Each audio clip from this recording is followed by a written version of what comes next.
Ahlan wa sahlan, karibu kila mmoja wetu kwa Mental Health Tuesday, leo ikiwa ni awamu ya 147 tukizungumzia masuala ya mental health, masuala ya afya ya akili na moyo. Na tunafanya hivi kwa sababu dunia nzima sasa hivi kumekuwa na mtafaruku, watu wazima na vijana wanahangaika masuala ya afya ya akili. Stress, trauma and depression have become some of the most prevalent illnesses in the world. So every week, Tuesday 8 to 9 p.m., we give an opportunity for people to come and discuss this. My name is Mohammed Ali Machausa. I will be your moderator today. I have Mahmoud in the platform, Mahmoud Ali, who will co-moderate with me. And we have a super guest today, none other than Brother Othman Mjahid. Brother Mjahid, if you may introduce yourself, please. Thank you so much, Brother Muhammad. I want to believe almost everybody knows me on the platform. My name is Othman Mujahid, formerly lecturer at Pan University and currently the director of Omar Kura Educational Center and a motivational speaker. I'm so much delighted to join you this evening. Hopefully we'll have a very fruitful discussion together. Thank you very much, Brother Othman Mjahid. It's always a delight to have you on the platform because we realize we don't know much after listening to you. So it's another opportunity that we are going to build our capacity around matters like this. So topic of discussion today is social expectation causing youth pressure and crime? Is social expectation causing youth pressure and crime? Maybe Brother Othman Mjahid, before we go into the nitty-gritties of the topic, maybe first, if you may consider an expounding to us, what is this social expectation and what does it entail? And when you talk about youth pressure, what is it? So if you may kindly take us through the definition of social expectations and also what you understand as youth pressure. Thank you so much. After glorifying the name of Allah subhanahu wa ta'ala, our creator, and invoking peace and blessings upon our super role model, our Prophet Muhammad, peace be upon him, and all the other prophets, including Jesus Christ. It's a great pleasure actually to have this platform to share these very pertinent issues to do with mental health. And today, focusing on a very interesting topic that I personally have been dwelling with the whole of this week after so many incidences of youth rowdiness in Malindi, in Likoni, and in Kesauni. A number of interactions, gatherings were organized to discuss on the root causes of all these menace. And as we all know, considering the psychological law of cause and effect, sociological law of consequences, and a very prominent, outstanding teaching from our beloved Prophet on us being careful of what we do, because what we do results on who we become at the tail end. As I was preparing for this talk today, Brother Muhammad, I came across this piece of writing that I would like to use it as my cornerstone, as my foundation for our discussions this evening. And I believe it is going to answer the two questions you've posed. I'm a strong believer of nurture is stronger than nature. It doesn't matter where you're born, who your biological parents are. What is important in our growth and development is environmental mediation. it is what goes around us. And therefore, if you will lend me your ears for a minute or so, I want to quote this guy verbatim to read exactly what he wrote on this article. And his article is titled, Welcome to the 21st Century. Welcome to the 21st Century, where the forbidden is free, but the truth is censored, where the permissible is extremely costly, but corruption is that cheap, where pizza arrives faster than an ambulance or the police, where losing a phone is more painful than losing dignity, where clothes determine the person's worth and filters defines beauty, where loyalty is ancient, history and betrayal is everyday norm, where honor is ridiculed and shame is worth like badge of pride, where money is the new god and greed is its highest form of worship, where faith is mocked but immorality is entertainment. Welcome to this black era where lying is seen as cleverness, betrayal as intelligence, poverty is a disgrace, and nudity is the height of fashion, where the modesty are labeled outdated and the arrogant are seen as bold, where virtue is weakness, deception is strategy, and loyalty is stupidity, where the fake are adored and the real ignored, where influencers shape minds more than parents, where blue check mark holds more value than a reputation, where likes validate self-worth and views define success, where everyone is connected yet loneliness is an epidemic. Welcome to the peak of deception in the worst era of human history, where love is a business deal and commitment is too expensive, where relationships are built on convenience, not connections, where people love conditionally but betray unconditionally, where marriage is mocked but casual hookups are celebrated, where sex is easy but real love is rare, where truth is offensive but lies are empowering, where right is wrong and wrong is right, where sin is entertainment and virtue is oppression, where the weak are bullied and the wicked are praised, where respect is bought, not earned, where money covers sins and power silences justice, where people pray for success but sell their souls to get it, where conscience is a burden and integrity is for the naive. Welcome to the illusion of progress, the empire of artificial happiness, and the age of ultimate deception, where freedom is an illusion and control is disguised as safety, where the masses are entertained to keep them distracted, where we have more rights but less purpose, where we have more technology but less wisdom, where we have more voices but fewer real conversations.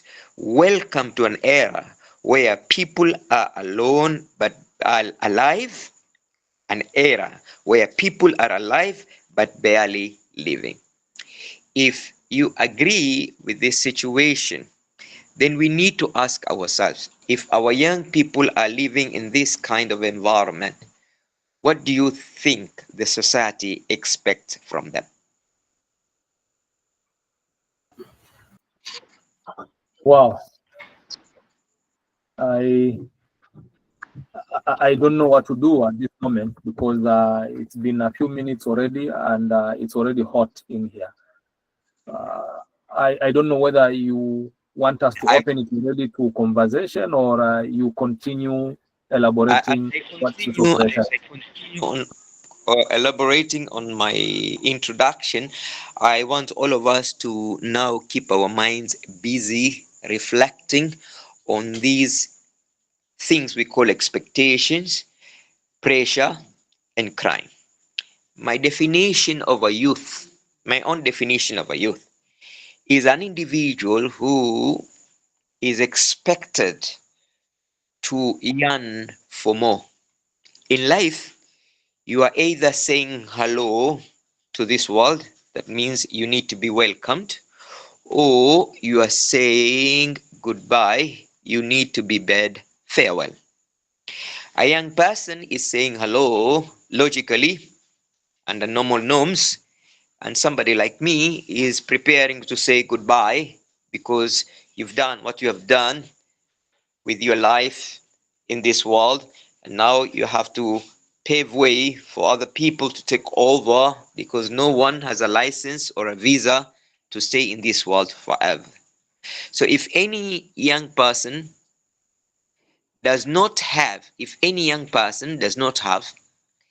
expectation or does not want more out of his life, in his life, for this life, then that means that person is not young. Because if you're young, if you're a youth, you should be expecting lots more out of this life. Or on the word youth, a youth is someone who should never be subjective, but always have objectivity in their life, because life becomes meaningless if you don't know why you're living. Because the meaning of living is living a meaningful life. The purpose of living is living a purposeful life. And that is why on the statement mental health, the M stands for search for meaning. If you don't get to hook a meaning to your life, that's when you start getting stressed, depressed, and you lose it all together. So unless this young person is able to explain why do they think they were born, why do they think they are here on the face of the earth, what is it that they're expecting out of this life, then there will always be that element of them not living their lives but living other people's lives, that at the end of the day they're not able to reach those other people's lives, and therefore they get trouble with their perceptions of living, with their thought patterns of deciding, and at the end of the day they feel meaningless because they're not able to make any contribution to their living.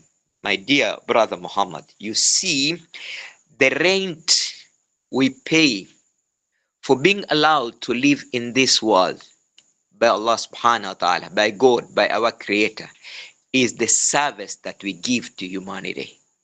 The rent that we pay in order to live in this world is the service we render to the community. If you're not rendering any service to the community, to the humanity, then definitely your life will have no meaning. So objectivity, not subjectivity.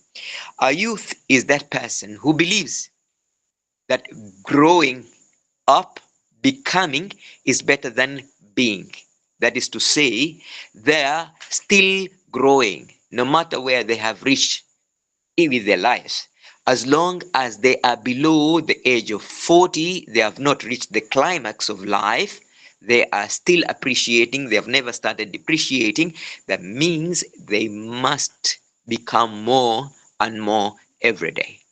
If they stagnate in their lives, that becomes the beginning of rotting up themselves, and they're not able to sustain the pressure of living.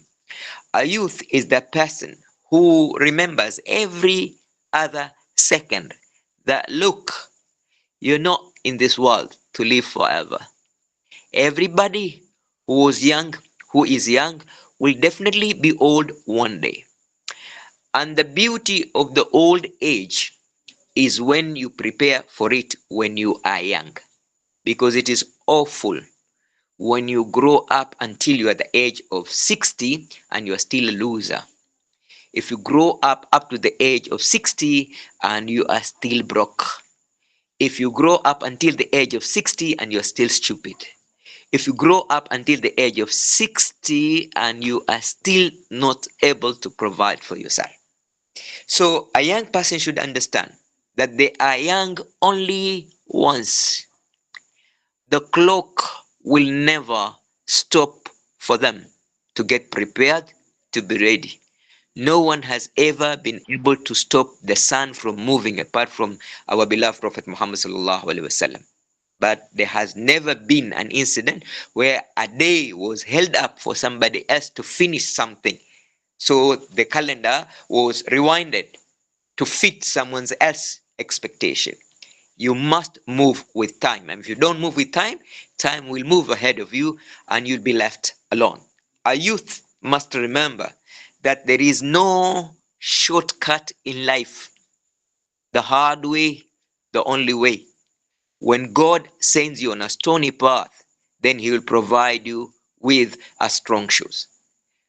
If we understand a young person as someone who is yet to become the best version of themselves, we will be able now to internalize what is the expectation, what is the pressure, and what is the crime.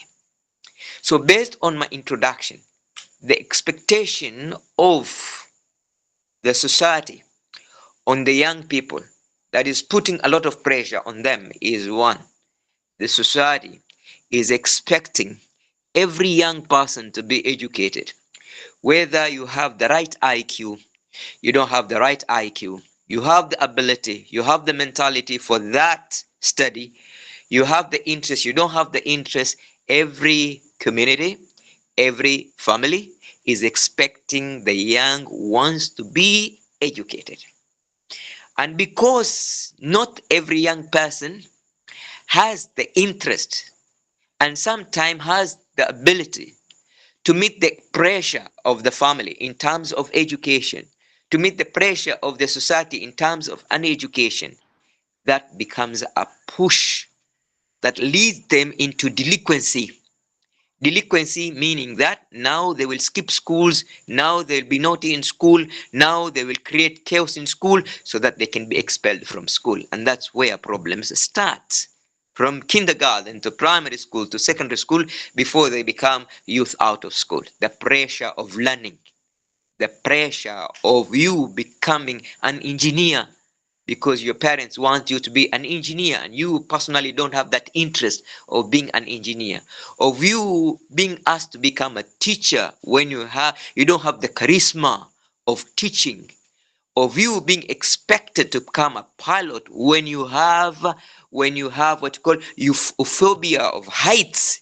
So that expectation that either the family or the society or the community, whatever entity has on the young person, really makes the young person to feel like they are not able to become the person they want to become on their own. And believe me, there is nothing more beautiful in life than somebody becoming what they choose to become in their life. X on the word expectation.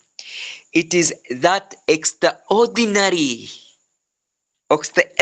imagination beginning from parents that have on their children and then the society have on the young people. That means you are expected to be an angel. You are expected not to be delinquent or not to misbehave or not to be a child. You see, I have a problem myself always educating parents on allowing their children to be children. You don't expect a child of 7 years old to behave like a 19-year-old. An adolescent is not an adult. An adolescent is an adolescent. You have to treat them like adolescents. You don't expect adolescent to become a young adult or become a full adult. You don't expect. So that extraordinary perception, that extraordinary imagination that we have puts pressure on the young people. It is about that level of engagement.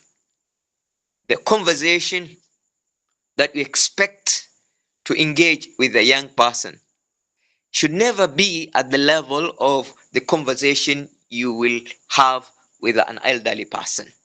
So if you want an 18-year-old, a 20-year-old to behave like a 60-year-old, then my friend, you have a problem.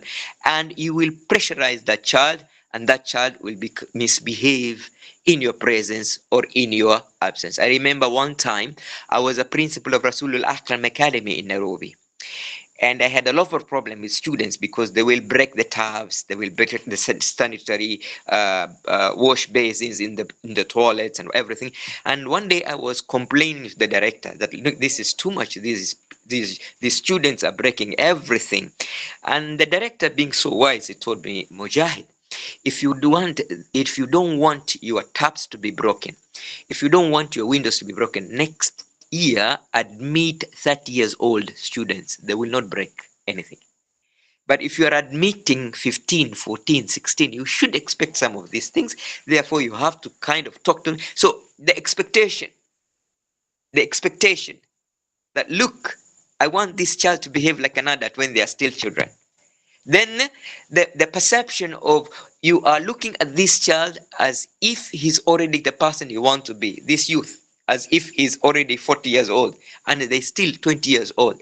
And then you want them to behave like that 40-year-old instead of allowing them to have that, that image of being a 25-year-old or 20-year-old or 18-year-old.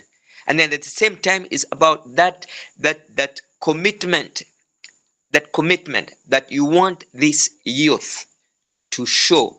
When you yourself, you are not providing the same model for the youth to learn from, so that they can be able to see. One thing we need to understand, young people don't learn from what we say. You can have all the eloquent lectures with the young person, but the young person is looking at the behavior of the adults, is looking at what are the adults doing, so that I can also imitate, so that I can also emulate.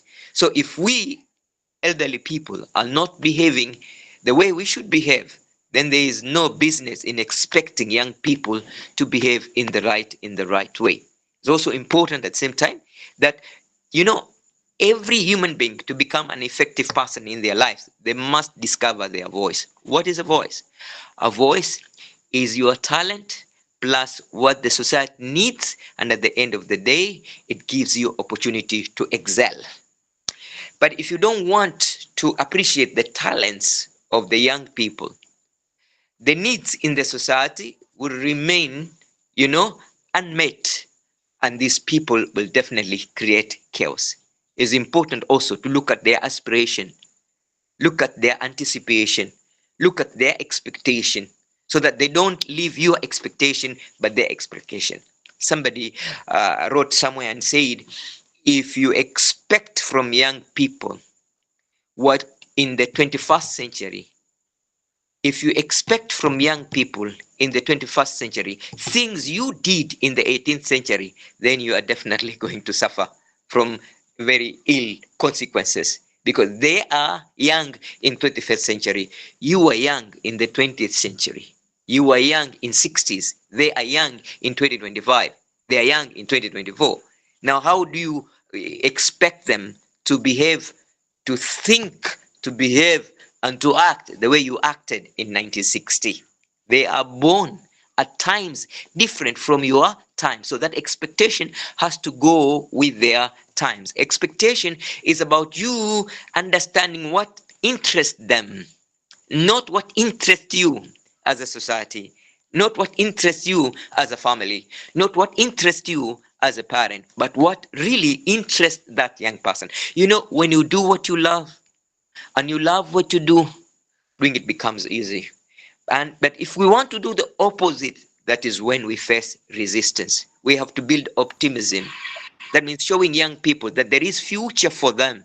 Not every time telling them the times ahead of you are going to be very hard. The way you behave today, I am assuring you're not going to succeed. The way you take things today, forget about being anybody in the future, making them believe that they have no future. That kind makes them rowdy. At the same time, you must have that expectation that comes out of negotiation, not being authoritative in our your approach, but telling them that it's important for them to discover what they need, but negotiate with the adults so that it becomes easy, and then teaching them the expectation of sacrificing. If you want tomorrow to be good, great, important, then you must prepare it for today. That is expectation. The pressure, let me finish the Doctor. word pressure, then we can open up. Let me Okay. just finish the word pressure. Pressure simply means you imposing your perception in the anticipation of young people as an adult.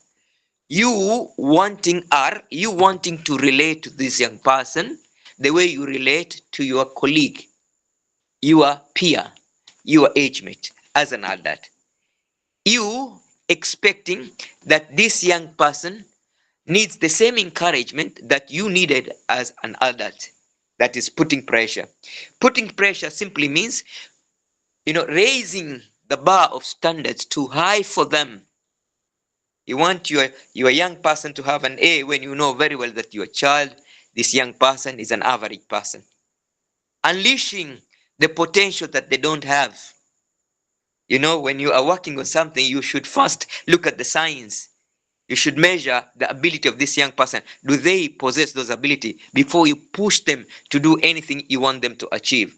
And then creating that distance instead of a relationship, creating that oligarchy between you as an adult and a youth, and then expecting that they will open up to tell you their problems, is refusing to empower them, because now they are almost becoming adults, but treating them like, children, so that they end up, doing things in your absence that they cannot do in your presence. So the expectation and the pressure, definitely, I want to end with this as I open the forum. The expectations and the pressure is one of the leading cause of increasing rates of crimes among the young people.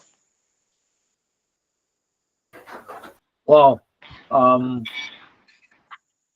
That's a dose, and we are only halfway. Doctor, I wanted to ask, maybe you're going to answer this later after other people have also maybe shared their voice. Where Yes. do we strike a balance? Where do we strike a balance between letting young people be and making sure they don't go astray? Where do we strike a balance between letting young people be so that we don't pile pressure on them and making sure they don't go completely astray?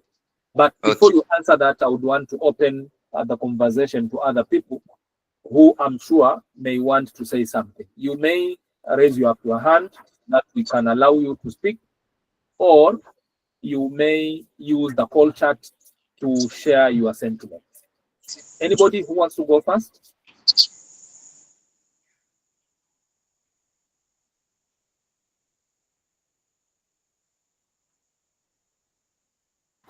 I don't see any hand up. Anybody who wants to say something based on what Dr. has already presented?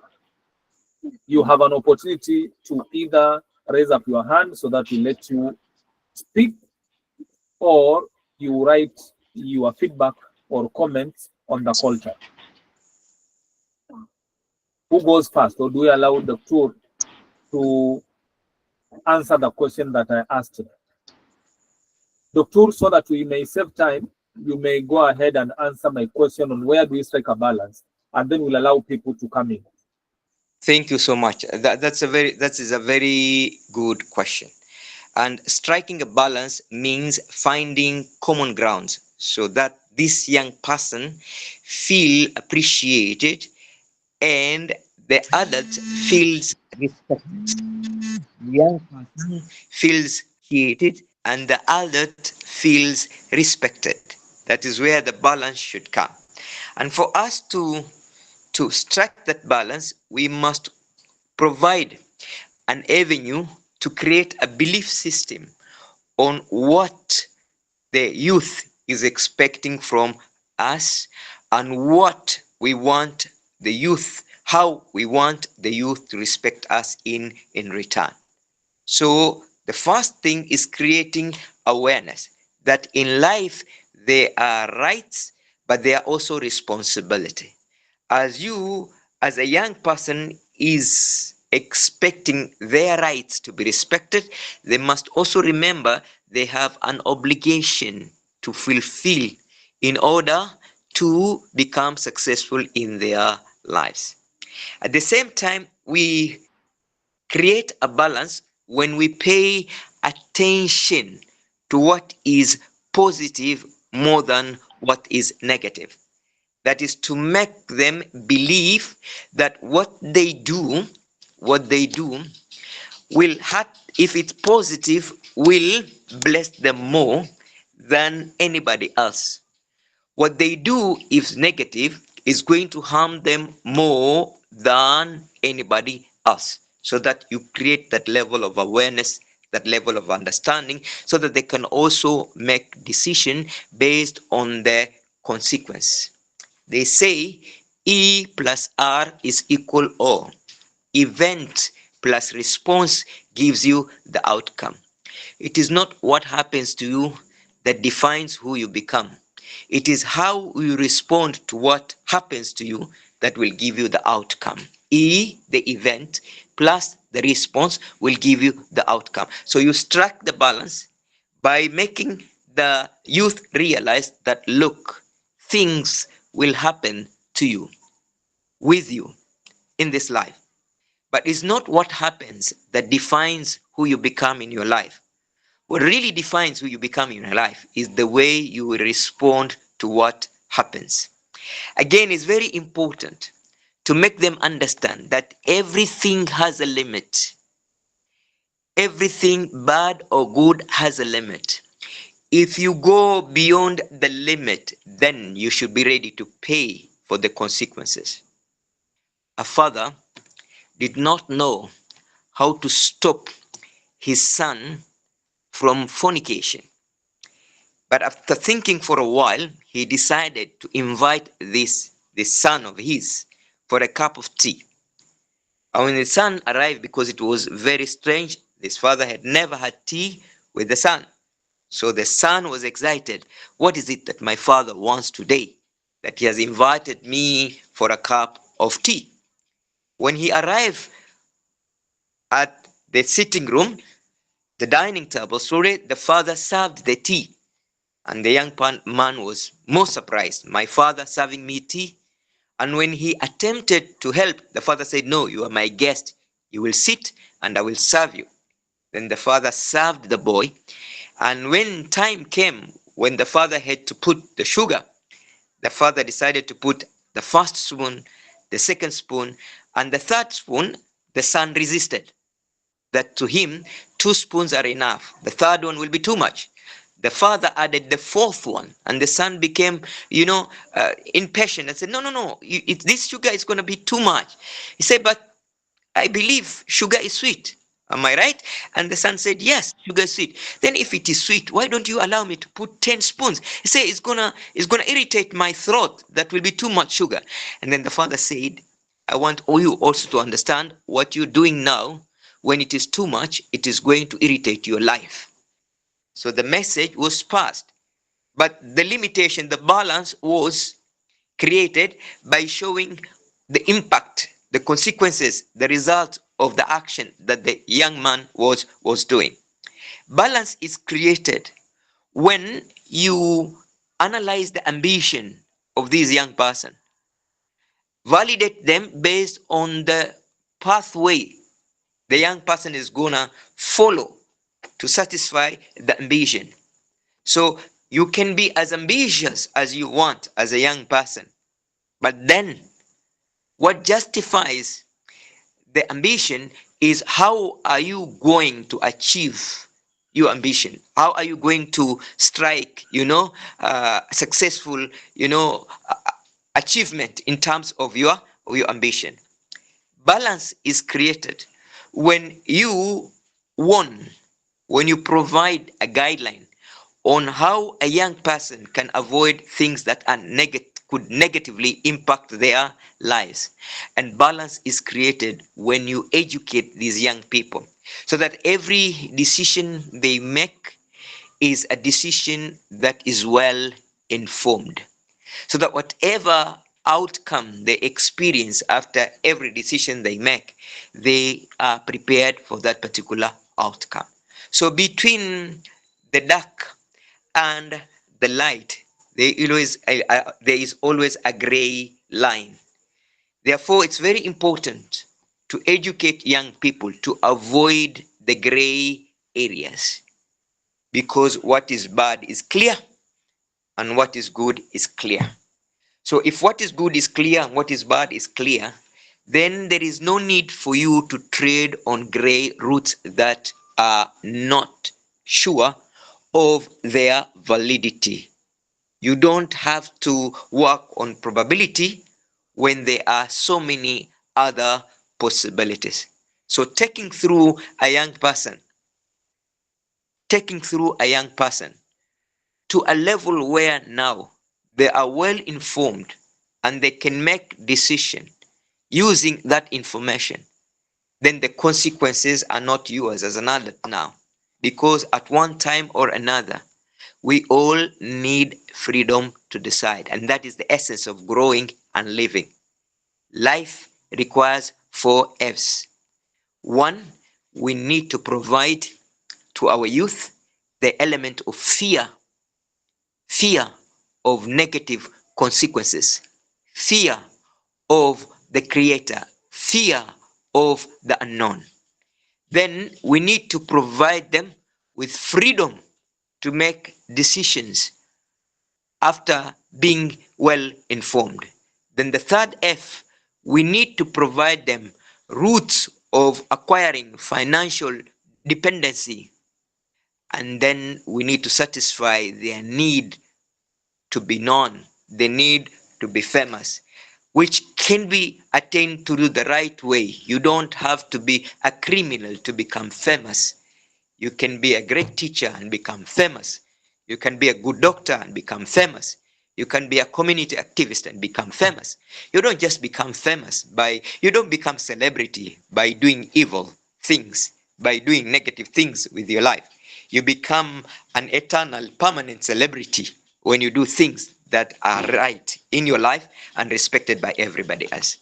So a balance is something that will assure the young person that the future will be greater than the past. And the future will only be greater if you take care of the present. That's why they say yesterday is history, tomorrow is mystery, today is a gift. That's why we call it present tense. Thank you very much, Dr. I know my other question would be, and I want to open it again.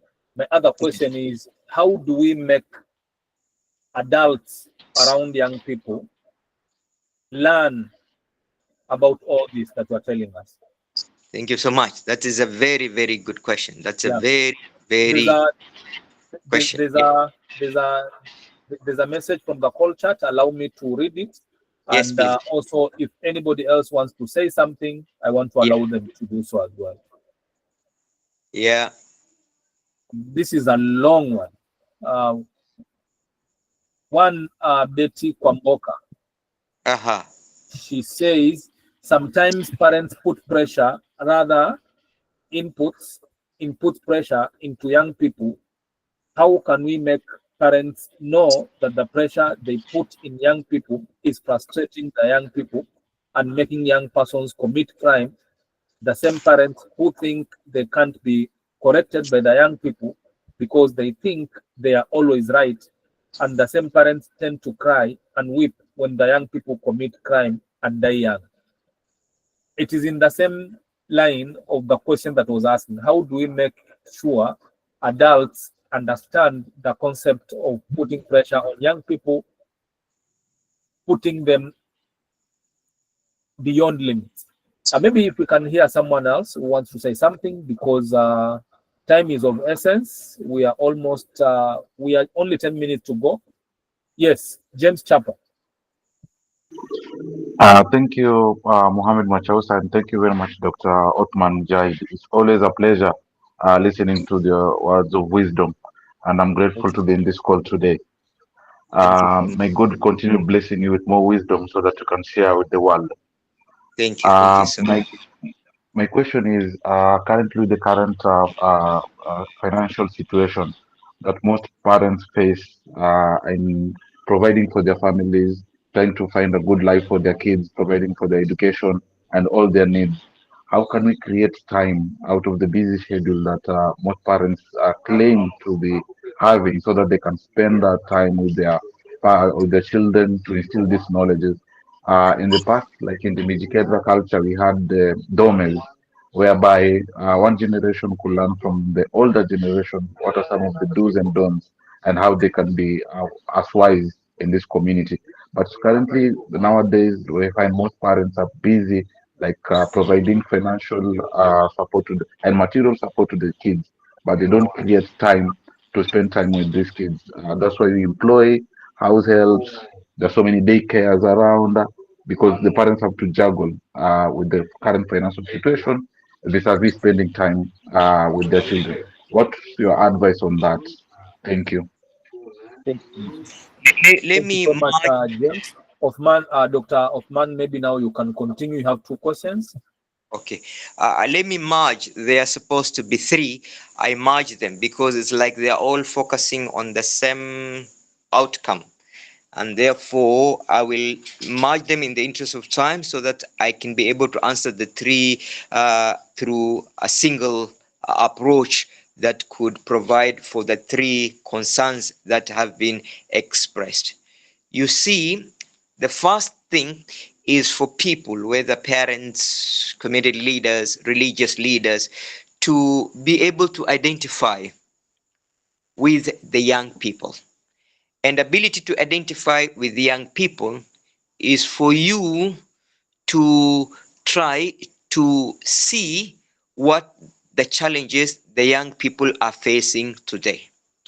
If someone could appreciate that this generation we are talking about today is a generation that is faced by so many challenges of screens, challenges of smoking and drugging, challenges of too much entertainment and education, challenges of accessibility to everything that is evil, challenges of limited financial material resources, challenges of confusion in our education sector, challenges of the old refusing to create ways and paths for the young people to grow, challenges of single parenting, challenges of being raised by maids, challenges of being exposed to violence in media and social media. So, if an adult could put themselves into the situation that the young people are, they will definitely identify with the challenges that the young people are going through. Because who wears the shoe knows where the shoe pinches the most. Now, after identifying that challenge, now go to the second level. Try to see if they were the ones in those challenges, what is it that they could do to manage the challenges and emerge less affected negatively by these challenges. Now, that appreciation level will require some level of awareness, some level of education, some level of empowerment so that they have the knowledge. You see, they say 21st century is a century of cash. K-A-S-H. It is a knowledge-based century. You can't run away from that. To understand anything, you must get the knowledge of that particular thing that you want to understand. A, to be able to appreciate anything around the 21st century, you must have the right attitude, because it is your attitude that will take you to the aptitude. So if the parents, if the adults, if the society could have the attitude that is positive towards the young people, then that positive vibe they will have will influence the vibes of the youth in a positive way.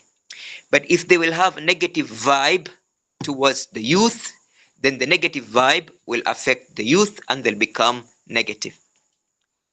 S is about understanding that everything needs skills to be operated efficiently, effectively, and with efficacy.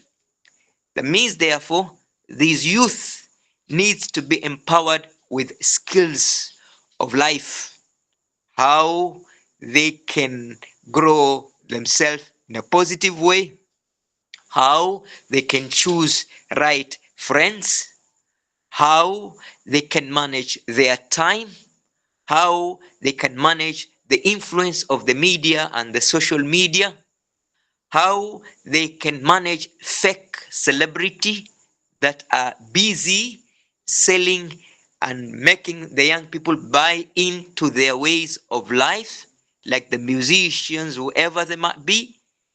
At the same time, making these young people now develop right habits. You see, the whole idea of parenting is understanding that when you become a parent, no matter the consequences, you have to pause your life and live the lives of the young person. Sometimes we spend a lot of time chasing resources, disregarding everything that requires our priority. We disregard the children that need us as parents. We disregard sometimes even our health as parents. Now we make all that money and then finally you suffer the disappointment of the parents. Now you use the same money you are busy making hiring lawyers to take care of the mess that your child has created in their lives. Or you will spend that money treating, your own challenges, health challenges, because you did not pay attention to that. So it's important, H, to understand that habits are formed.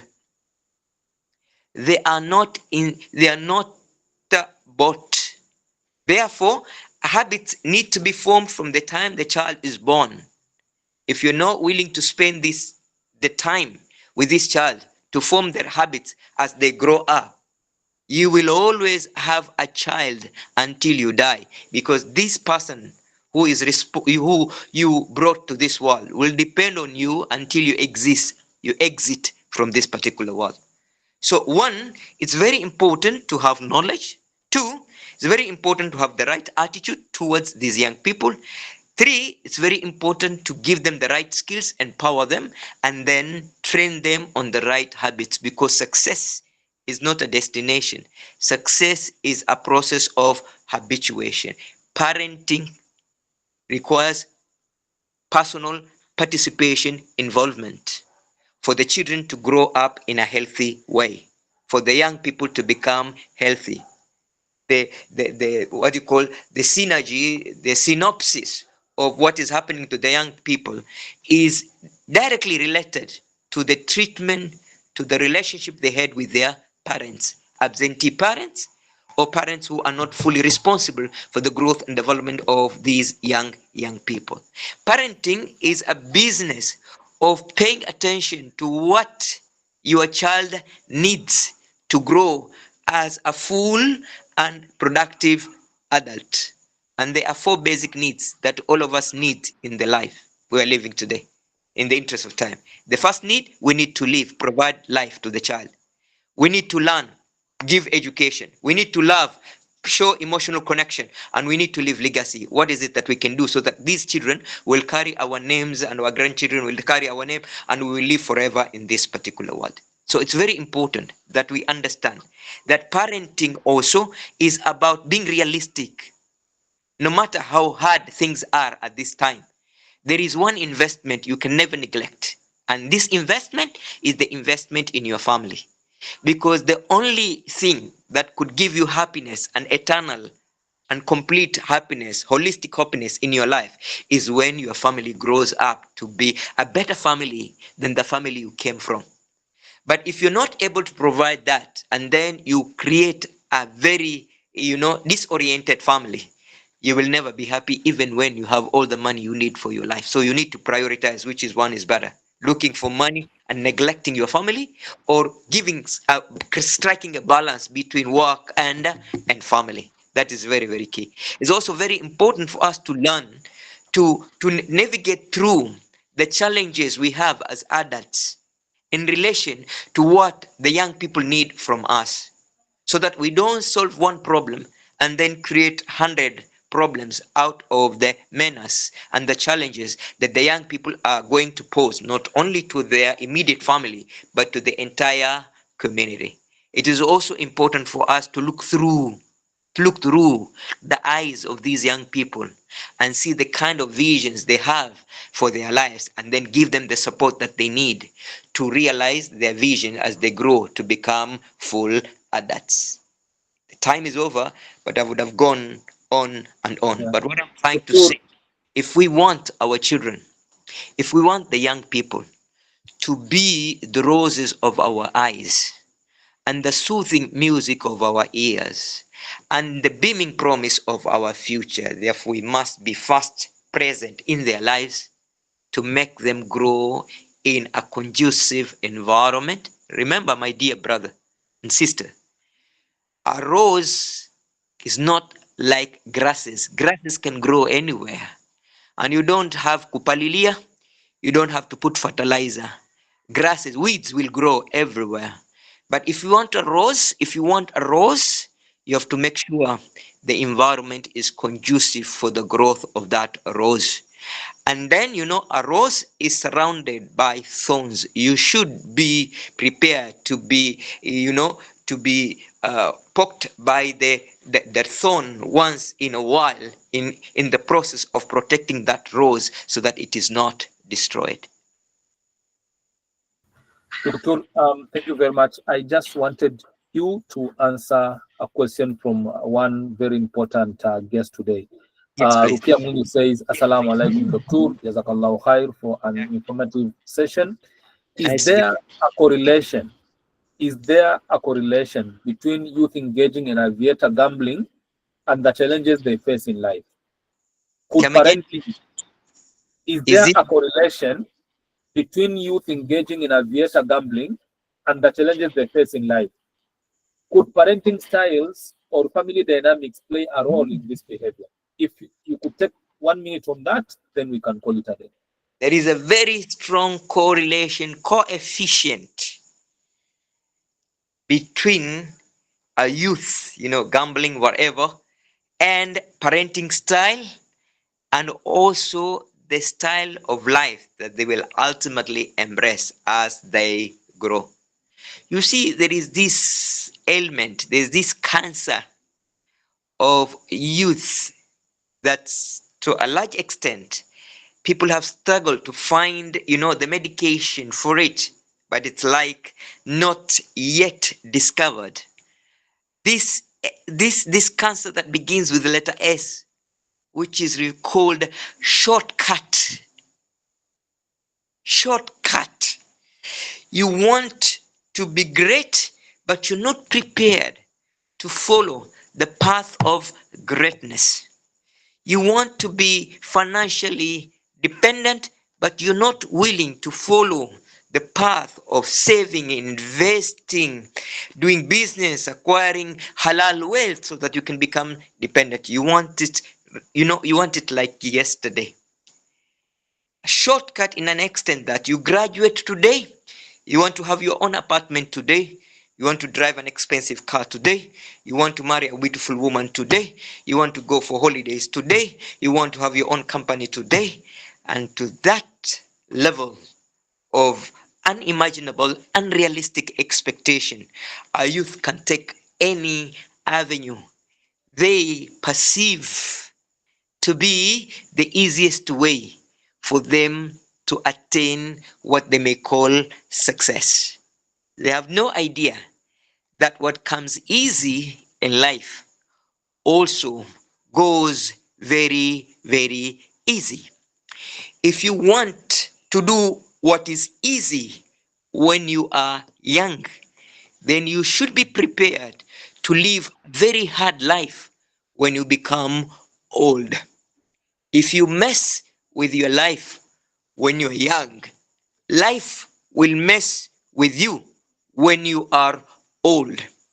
If you want to do only what you love when you are young, if you want to do only what you love when you are young, what you don't love will be with you forever when you become old.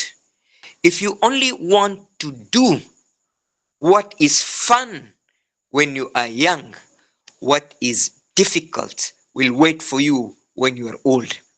If you want to do only what is sweet, palatable, exciting when you are young, what is bitter will wait for you when you are old.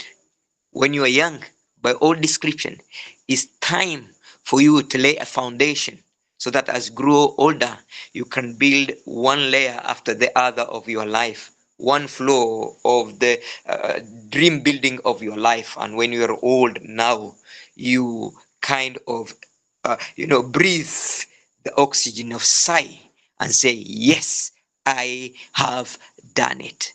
Success is not an incident. Success is a journey. And for every young person who wants to succeed, must accept to go through the hustle and bustles of the journey of success. Dunia rangi rangile, dunia guma bovu, dunia mti mkavu, dunia milima na mabonde, where you have to go through a lot of obstacles. But if you are patient, if you are perseverance, if you persist, if you are positive, at the end of the day, you will meet your purpose. Thank you so much, and God bless you for having me today. Wow, thank you very much. What a way to end it all. I have enjoyed the session. Time has come to a halt, and I hope all of you enjoyed the session and picked a lesson or two. Adios and good night till next Tuesday. Thank you very much, Dr. Thank you so Othman much. Mujahid, and may God bless you. Thank you. And say hi to Rukia, please. She's hard. Rukia, Dr. Mujahid says hi.